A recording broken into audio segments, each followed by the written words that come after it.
여호와 하나님께서 모세를 통하여 이스라엘 자손에게 성막을 만들 것을 명령하셨고, 그리고 모세와 이스라엘 자손은 여호와의 명령을 준행해서 성막을 만들었습니다.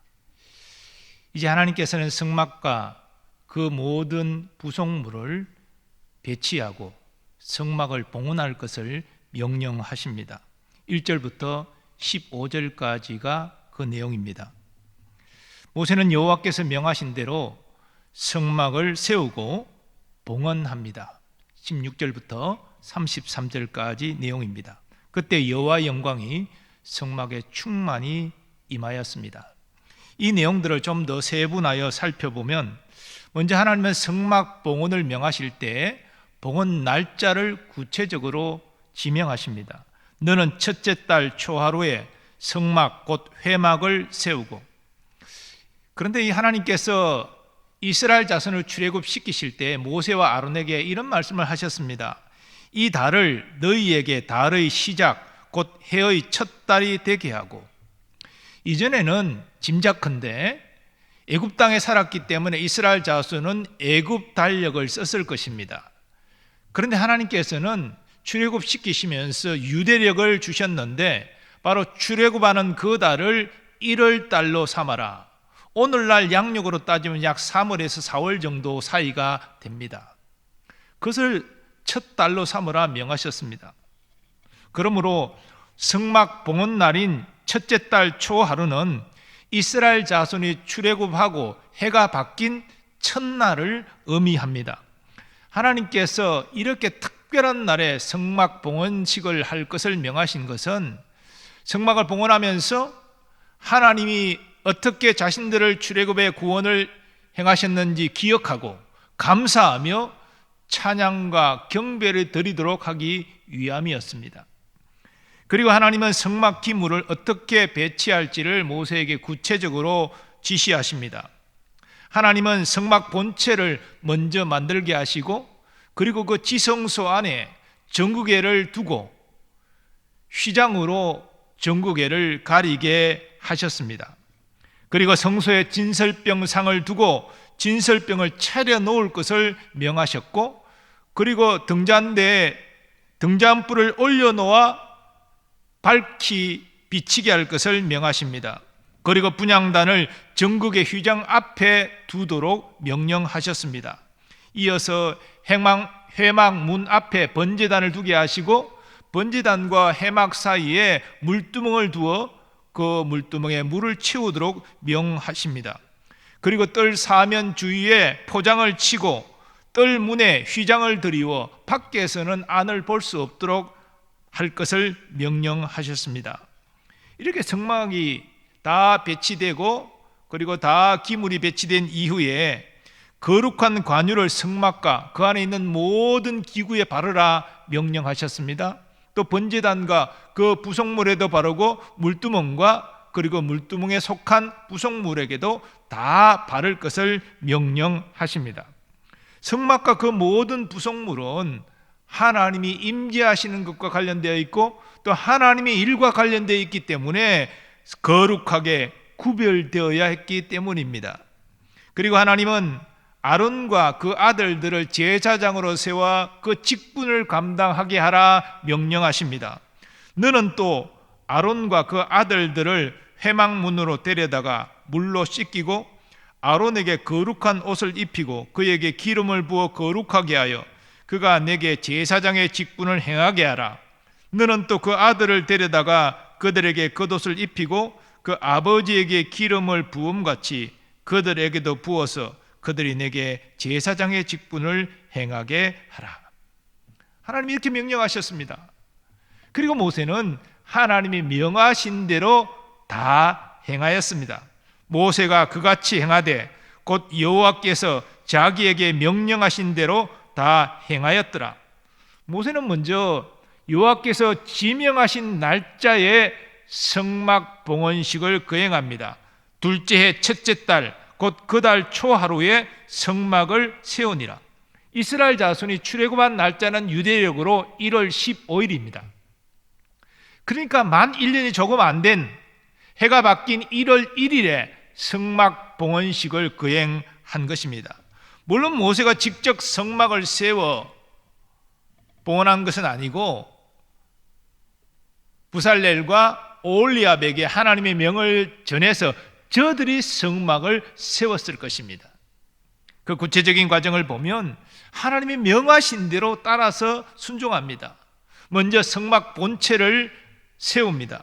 모세가 성막을 세우되 그 받침들을 놓고 그 널판들을 세우고 그 띠를 띄우고 그 기둥들을 세우고 또 성막 위에 막을 펴고 그 위에 덮개를 덮으니 여호와께서 모세에게 명령하신 대로 되니라. 성소 지성소를 구성하는 벽을 만들고 그 위에 휘장을 치어서 지성소 성소를 구분하여 만들었다는 것입니다.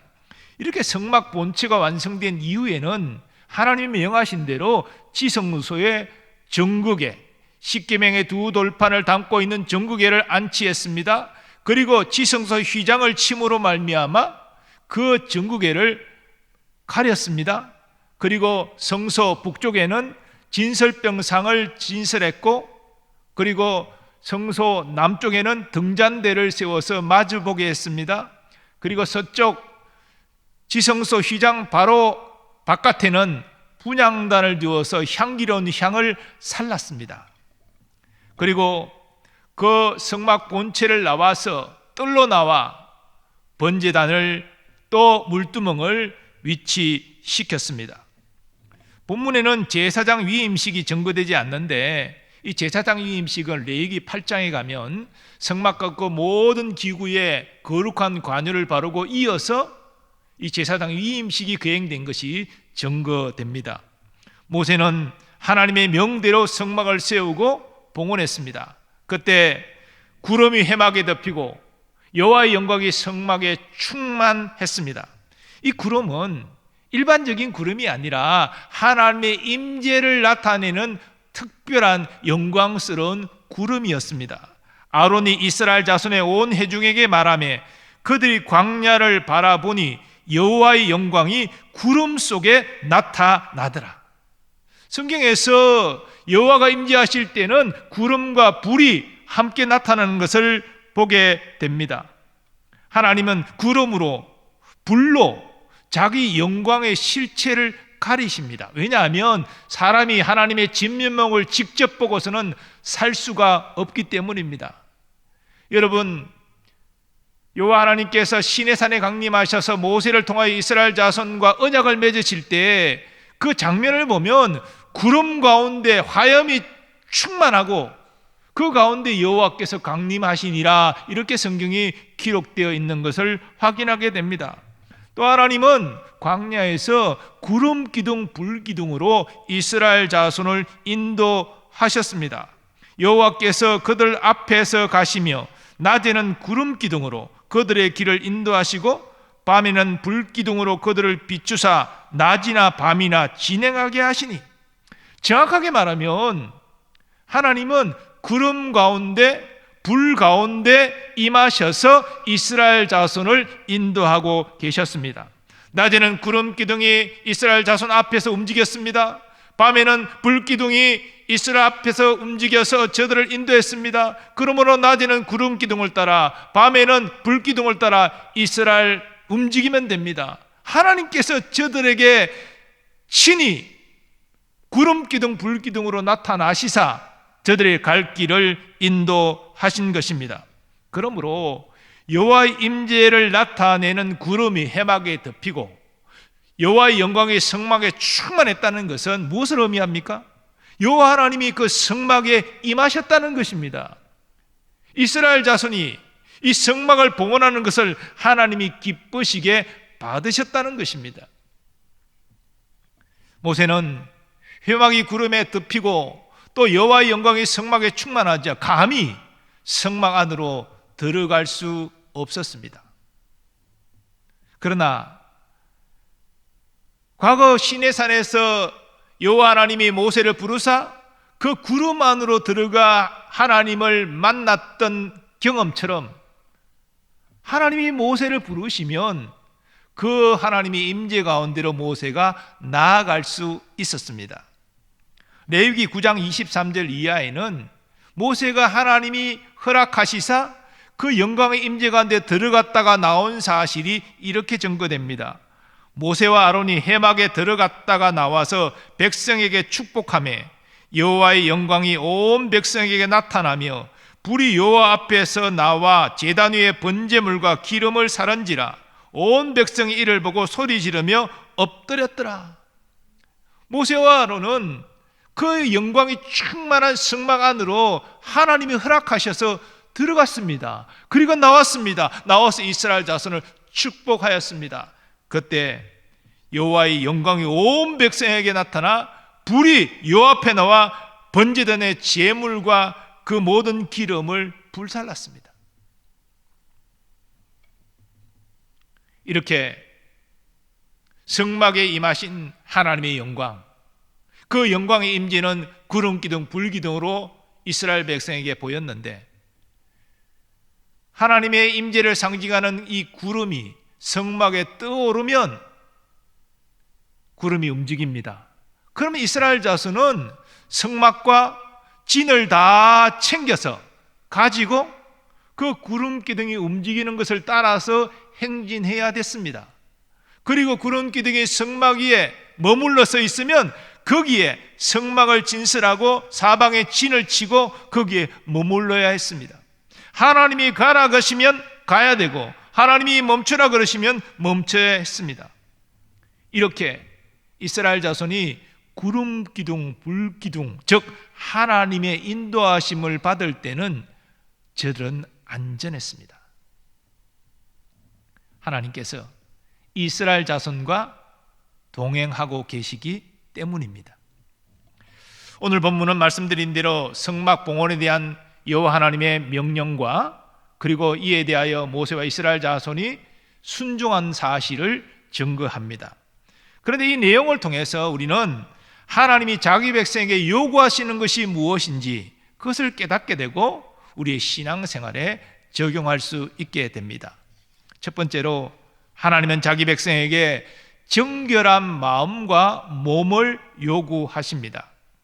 하나님을 만나러 회막 안에 들어올 수 있는 것은 오직 하나님의 백성에게만 허락된 특권입니다. 하나님이 임재하시는 성막에서 하나님의 일을 감당할 수 있는 것도 하나님이 지명하신 자들만 행할 수 있는 특권입니다. 그러므로 제사하러 회막에 들어오는 이스라엘 자손이나 또 회막에서 봉사하는 제사장들은 모두 몸과 마음을 정결하게 해야 했습니다. 모세도 마찬가지입니다. 하나님은 거룩하신 분이기 때문에 자기 백성에게 거룩을 요구하시기 때문입니다. 그래서 하나님은 번제단에 제사하러 나오는 이스라엘 자손이 흠 없는 예물을 가지고 나올 것을 명하셨습니다. 이 흠 없는 예물이 왜 필요합니까? 이 예물은 헌제자를 대신하기 때문입니다. 그래서 이 제사를 드릴 때에는 하나님께서 그 흠없는 제물 머리 위에 헌제자가 안수하면서 죄를 전가시키고 그 죗값을 이 예물, 짐승이 대신하도록 하셨습니다. 결국 흠없는 제물이 의미하는 바는 흠 없이 하나님께 제사 드리라 하는 내용이었습니다. 물론 매번 이스라엘 자손이 흠없는 제물을 고르고 또 그 제물을 제사장에게 끌고 와서 그 머리 위에 자기가 안수하고 그 짐승을 잡고 이런 모든 과정은 사실 번거로운 것입니다. 매번 할 때마다. 그러나 하나님이 이것을 율법으로 요구하신 것은 나는 너희의 정결한 몸과 마음을 원한다. 너희가 마음과 몸이 정결하지 않아야만 나를 만날 수 없다. 사실 이스라엘 자손은 몸과 마음이 정결하지 못합니다. 하지만 흠 없는 제물을 통해서 그가 하나님 앞에 흠 없는 자로 서서 제사를 드리고 그래서 하나님이 그 제사를 연락하신다는 것이죠. 뿐만 아니라 하나님은 아론과 그의 아들을 제사장으로 세우기 전에 회막문으로 데려가서 물로 씻기고 거룩한 옷을 입히라 명하셨습니다. 그리고 그 제사장이 된 아론과 그의 아들들이 성막에 들어가서 하나님의 일을 하거나 번제단에 와서 하나님의 제사를 드리거나 그럴 때마다 수족을 깨끗이 씻을 것을 명령하셨습니다. 모세와 아론이 성막에 들어갈 때마다, 성소 지성소에 들어갈 때마다, 또 번제단에서 제사를 드릴 때마다, 그때마다 수족을 씻는 것은 번거로운 일이지요. 어찌 보면 귀찮은 일입니다.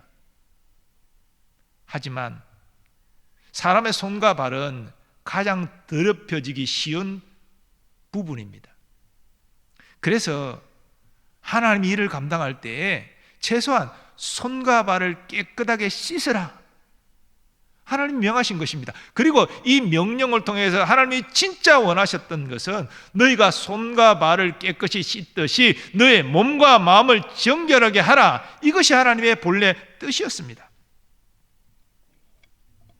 이러한 하나님의 바람은 신약 시대가 되었지만 우리에게 동일하게 적용됩니다. 물론 우리가 흠 없는 제물을 드려서 우리가 정결함을 입는 것 아닙니다. 율법을 따라서 손과 발을 깨끗하게 씻어서 우리가 정결함을 입는 것 아닙니다. 우리는 주 예수 그리스도의 보혈로, 그 보혈 공로로 이미 정결하게 된 줄 믿습니다. 또 우리가 구원받은 이후 범죄할 때는 회개함을 통하여 우리는 정결함을 입을 수 있습니다. 우리는 연약하기 때문에 매일 말로, 행동으로, 생각으로 범죄하지 않습니까? 이런 우리의 모습 이대로는 하나님 앞에 나아갈 수가 없습니다. 하나님이 우리를 기뻐 받으시지 않습니다. 그러면 어떻게 우리의 몸과 마음을 정결하게 합니까? 그 회개를 통하여 정결하게 되는 것입니다. 우리 죄를 기억치 아니하시고 우리에게 정한 마음과 정직한 영을 새롭게 하여 주시는 은혜는 회개하는 자, 진실로 회개하는 자에게 임하는 것입니다. 또 우리는 주의 거룩한 말씀을 마음에 새김으로 몸과 마음을 정결하게 할 수 있습니다. 여러분, 하나님의 말씀을 새기는 것이 무엇입니까? 그 말씀을 생각하는 것입니다. 그 말씀을 새겨서 우리 마음에 품는 것입니다. 여러분, 우리가 늘 말씀을 암송하고 말씀을 생각하고 말씀을 되새기고 말씀을 떠올리고, 이것은요 우리의 삶에 이 죄와 싸우는 데 있어서 얼마나 큰 힘이 되는지 모릅니다. 예수님도 사탄을 물리치실 때 하나님의 말씀으로 물리치시지 않았습니까? 말씀을 선포할 때 사탄이 도망가지 않았습니까? 말씀의 능력이 그런 것입니다. 그래서 매일 말씀으로 자신의 심령을 채우는 사람과 그렇지 않은 사람은 정결함에 차이가 날 수밖에 없습니다. 더 나아가 우리는 적극적으로 말씀을 따라 거룩하게 살기 위하여 힘써야 됩니다. 우리의 몸과 마음이 정결해지는 것은 우리가 거룩하게 살 때만이 가능한 것이죠. 우리가 아무리 회개를 하고 말씀을 품는다 할지라도 하나님의 말씀을 순종하지 않는다면 우리는 정결할 수가 없는 것이지요. 예수님은 정결한 자가 하나님을 볼 것이라 말씀하셨습니다.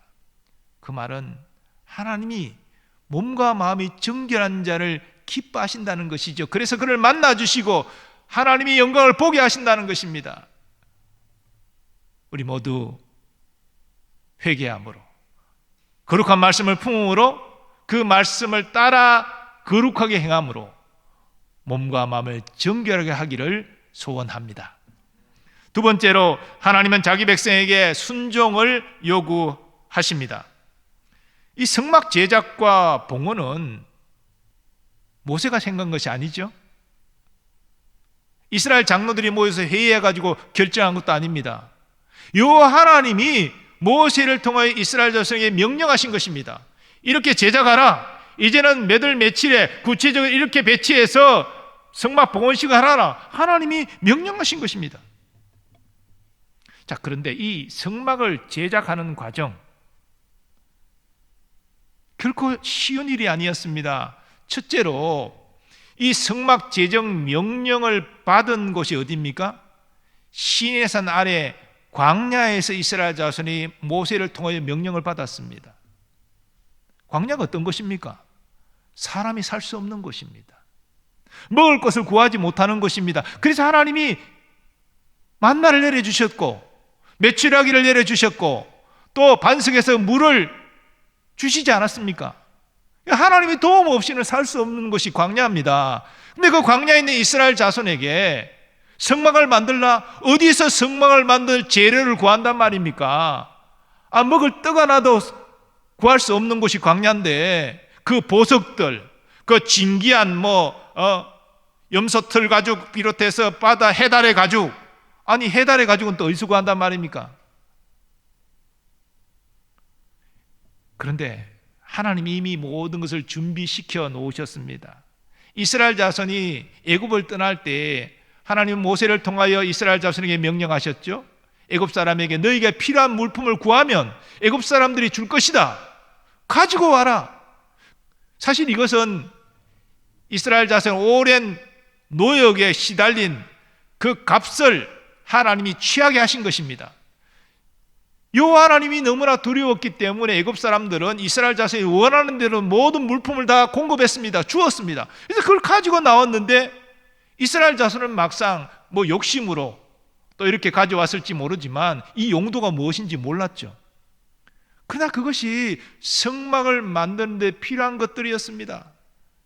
그래서 이 하나님의 명령이 떨어질 때 자원하는 마음으로 이스라엘 자손이 성막 건설에 필요한 모든 재료들을 다 가지고 나왔습니다.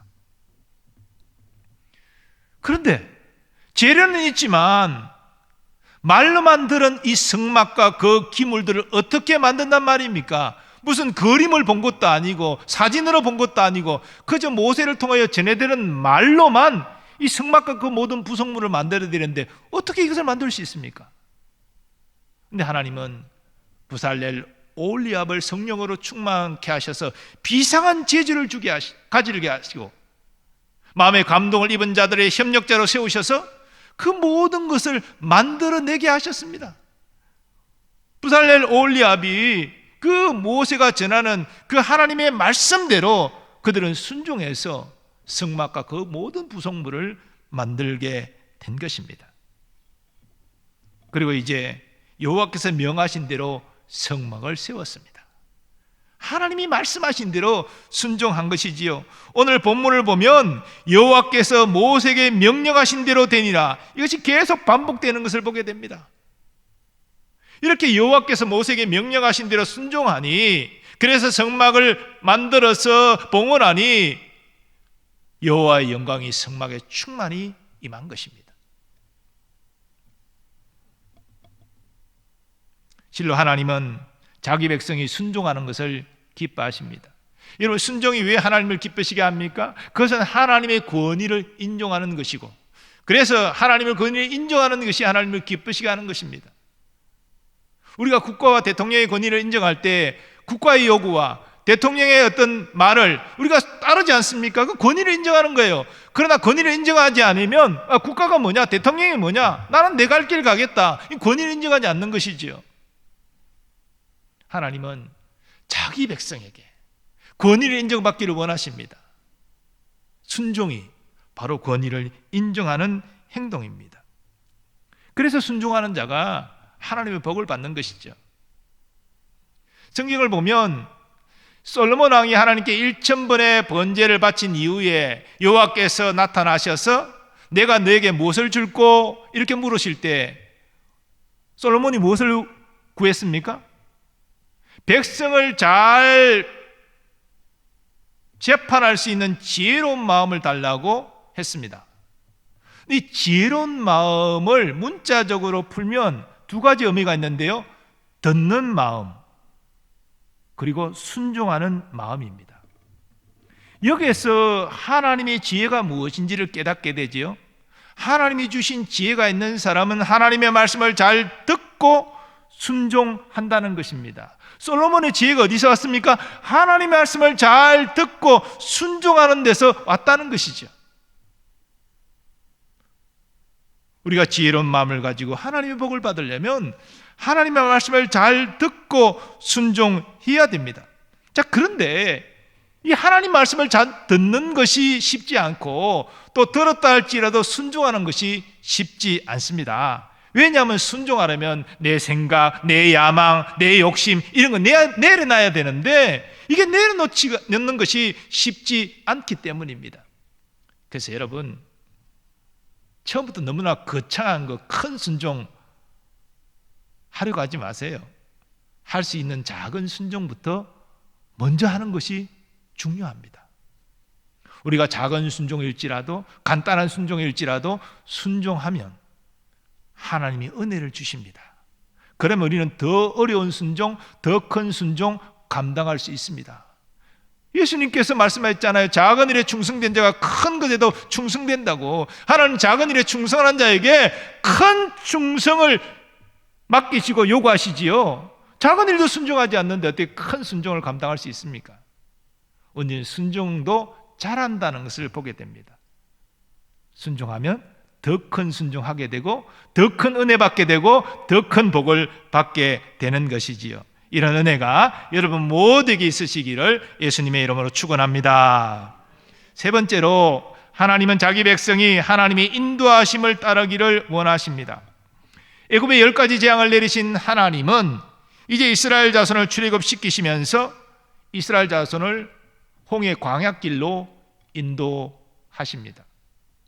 광야는 말씀드린 대로 사람이 살 수 없는 곳입니다. 물이 없으면 하루도 버티기 힘든 곳입니다. 낮에는 너무나 덥고 밤에는 춥습니다. 근데 하나님께서 낮에 구름 기둥으로 이스라엘 자손을 인도하셨잖아요. 자, 앞서서 구름 기둥이 가면 이스라엘 자손이 뒤를 따라가는데요. 근데 이제 제가 하나님이 광야에서 이스라엘 자손을 구름 기둥을 인도하는 그림을 보니까 그냥 구름 기둥 앞에 서 있는 것이 아니라 구름 기둥의 띠가 뒤에까지 늘어져 가지고 이스라엘 자손 행진 위에 그늘을 지게 하는 것을 보게 되는데 저는 상당히 일리 있는 그림이라고 생각을 해요. 왜냐하면 구름 기둥이 앞서가면서 이스라엘 자손은 그 햇빛을 맞으면서 그 광야에 얼마나 무덥습니까? 그렇게 해서 행진하는 것이 아니라 구름 띠로 가려서 그늘 아래서, 광야에 그늘지면 건조하기 때문에 서늘합니다. 광야도 행진할 수 있습니다.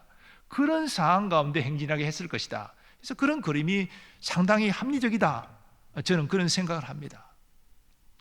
비록 광야지만 햇빛이 내리쬐고 있지만 앞서 구름 기둥이 인도하면서 그 띠가 뒤로 펼쳐져서 그 그늘 아래에서 이스라엘 자손이 행진해야 했고, 밤에는 불기둥이 그 광야의 추위에 그 추위를 녹여줌으로 말미암아 이스라엘 자손이 행군하도록 인도했다는 것입니다.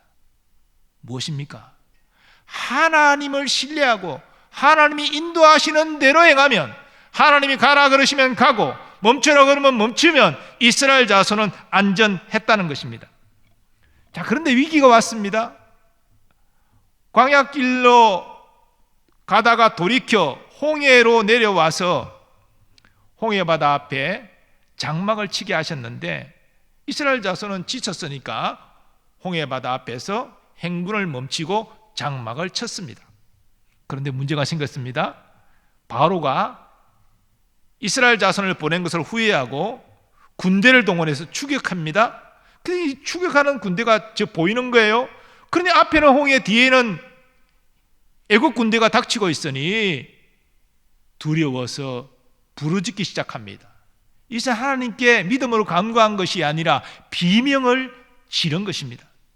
이러한 저들의 불신앙은 모세를 원망하는 말에서도 확인됩니다. 애굽에 매장지가 없어서 당신이 우리를 이끌어내어 이 광야에서 죽게 하느냐? 어찌하여 당신이 우리를 애굽에서 이끌어내어 우리에게 이같이 하느냐? 우리가 애굽에서 당신에게 이런 말이 이것이 아니냐? 이러기를 우리를 내버려 두라. 우리가 애굽 사람을 섬길 것이라 하지 아니하더냐? 애굽 사람을 섬기는 것이 광야에서 죽는 것보다 낫겠노라. 저들은 앞에 홍해 바다가 있고 뒤에 애굽 군대가 추격하고 있는 절체절명의 상황 가운데 있지만 애굽에 10가지 재앙을 내리시고 구름기둥 불기둥으로 여기까지 안전하게 인도하신 여호와 하나님을 신뢰하고 의지해야 마땅했습니다. 그런데 저들에게는 그런 믿음이 없었어요. 그저 눈앞에 있는 상황에 두려움을 느끼고 모세를 원망하고 비명을 지를 뿐입니다.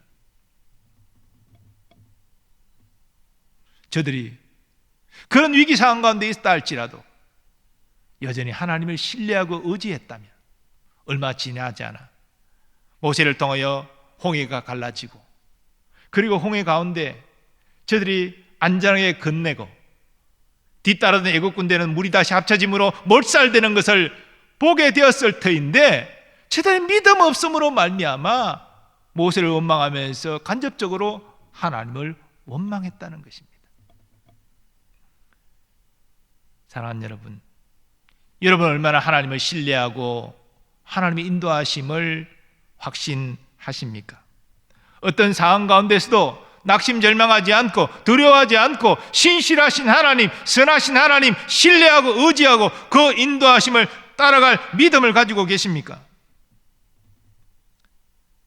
하나님은 오늘도 우리를 의의 길, 진리의 길로 인도하시기를 기뻐하십니다. 그러면 하나님은 무엇을 통하여 우리를 의의 길, 진리의 길, 복된 길로 인도하십니까?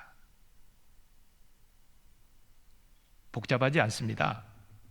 하나님은 먼저 말씀을 통하여 우리의 길을 인도하십니다. 성경은 우리 신앙과 행위의 정확무한 법칙이라고 우리가 신앙 고백하지 않습니까? 우리 신앙과 우리 행위의 모든 것들이 성경 말씀 안에 있다는 것이지요. 그러니까 우리가 성경 말씀대로 행하면 하나님의 뜻대로 행하는 것이고 하나님의 선한 인도하심을 받는 것입니다. 그렇기 때문에 우리는 매일 말씀을 읽어야 되고요, 또 말씀을 깊이 생각하면서 되새기면서 묵상도 해야 되고요, 또 이런 설교도 경청해야 되는 것입니다. 주일 설교만으로 여러분 만족하시면 안 됩니다. 일주일에 영적으로 한 번 밥을 먹고 만다면 한 끼 먹고 나머지 6일은 쫄쫄 굶고, 그게 지혜로운 행동입니까? 매일 영의 양식을 먹는 사람이 지혜로운 사람이죠.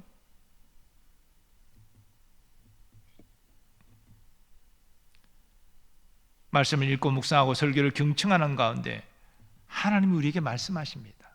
우리를 위로하시고 격려하시고 우리가 가야 될 길을 바르게 가게 인도하십니다. 그 하나님의 인도하심을 받는 우리가 되기를 소원합니다. 또 우리는 기도 가운데 하나님의 인도하심을 받습니다. 말씀과 기도 다 함께 가는 거예요. 어떤 사람은 말씀만을 붙잡고 어떤 사람은 기도만을 붙잡고 그러는데요, 하나님 말씀과 기도 양날개를 다 주셨어요. 그래서 말씀도 읽고 묵상해야 되고요, 또 기도도 해야 됩니다. 이 균형 잡힌 영적 생활입니다. 우리는 기도 가운데 어떻게 하나님의 인도하심을 받습니까? 여러 가지 하나님이 역사하시는 방식이겠죠. 어떤 때는 정말 환상을 보여주셔서 우리로 어떤 길을 행해야 될지 가르쳐 주시기도 하시고, 또 어떤 때는 진짜 음성을 직접 들려주셔가지고 그런 경험도 우리가 할 수 있습니다. 하나님은 그렇게 하십니다. 성경에 다 나타나 있는 방법입니다. 그런데 하나님의 보편적인 방법은 기도 가운데 우리에게 평안을 주시는 방식으로 인도하십니다. 우리가 어떤 결정을 앞두고 있을 때 어떤 결정을 계속 마음에 떠오르게 하시고 그 떠오르는 그 생각에 마음의 평안과 확신을 가지게 하신다면 하나님의 선한 인도하심을 가능성이 매우 높습니다. 그 마음의 평안과 확신을 주는 방향으로 우리가 나아가면 하나님의 선한 인도하심을 경험할 수 있습니다. 그런데 이 하나님이 인도하시는 그 길은 육신의 생각과는 반대인 경우가 많습니다. 육신의 생각은 그냥 세상적으로 계산하는 거예요. 이런 길을 가면 내가 이득이 있을 것 같고 좀 더 잘 될 것 같고 누군가의 도움이 올 것 같고 내가 충분히 생각할 수 있는 길입니다. 그런데 하나님 인도하시면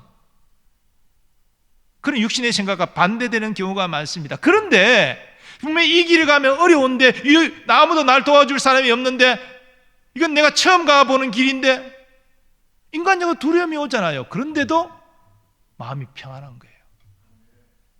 확신이 오는 거예요. 이거 하나님이 인도하심일 경우 많습니다. 날마다 말씀과 기도의 삶을 통해서 하나님을 신뢰하고 하나님의 선한 인도하심을 받는 우리 모두 되기를 소원합니다. 모세는 하나님 앞에 정결한 심령으로 순종했습니다. 그리고 하나님의 선하신 인도하심을 신뢰하고 그 인도하심을 따랐습니다. 그랬기에 광야 40년 동안 그 척박한 환경에서 장정만 60만 되는 이스라엘 자손을 이끄는 하나님의 종으로 쓰임받을 수 있었습니다. 우리도 모세와 같이 하나님이 요구하시는 그런 믿음의 사람 되기를 원합니다. 날마다 정결한 마음과 몸을 가꾸기 위하여 힘쓰십시오. 그리고 하나님이 말씀하실 때 순종하십시오. 그리고 말씀과 기도로 하나님과 교통하면서 하나님의 선한 인도하심을 받고 그 인도하심을 따라감으로 말미암아 하나님께 쓰임받고 그리고 하나님의 영광을 나타내는 우리 모두 되기를 간절히 소원합니다. 아버지 하나님, 말씀을 통하여서 하나님이 자기 백성에게 요구하시는 것, 정결한 마음과 몸과 마음을 가지게 하시고 하나님 앞에 순종하는 믿음을 갖게 하시며 그리고 하나님을 신뢰하고 의지함으로 하나님의 인도하심을 따라가는 우리 모두 되게 하여 주옵소서. 예수님의 존귀하신 이름으로 기원하옵나이다. 아멘.